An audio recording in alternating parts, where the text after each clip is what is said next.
Hi అండి. Welcome back to my channel. అందరూ ఎలా ఉన్నారు? మీరందరూ ఆషాఢ మాసంలో ఏమేమి స్పెషల్స్ చేశారు?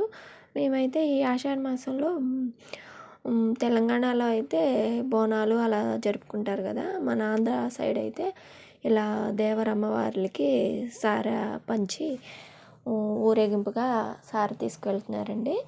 మనం ఆడపిల్లలకి ఎలా అయితే పెళ్లి చేసి సారె పెట్టి ఊరంతా పంచుతారో, అలాగే అమ్మవారికి కూడా ఇక్కడ దేవర అనమాట. దేవరమ్మవారికి కూడా సారె తీసుకెళ్తున్నాము.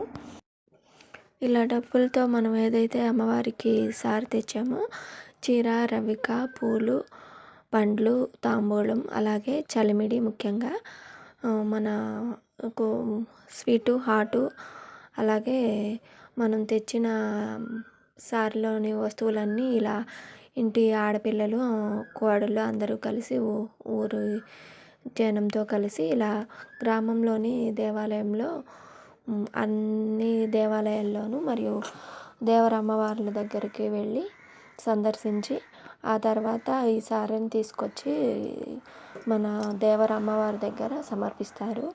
ఈ అమ్మవారు అయితే కనుక విగ్రహ రూపంలో మనకేమీ ఉండదండి.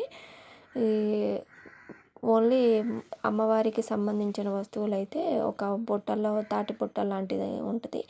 ఆ బుట్టలోనే ఉంటాయి. ఇవైతే మనం తీసుకున్న సారెకి సంబంధించిన వస్తువులు. ఇలాగే అమ్మవారు పైన బుట్టలో, లోపల అమ్మవారి వస్తువులు అలా ఉంటాయి. కింద అమ్మవారు స్ట్రైట్గా కూడా మనకి ఎదురుగా కనిపించదండి, సైడ్ ఉంటుంది.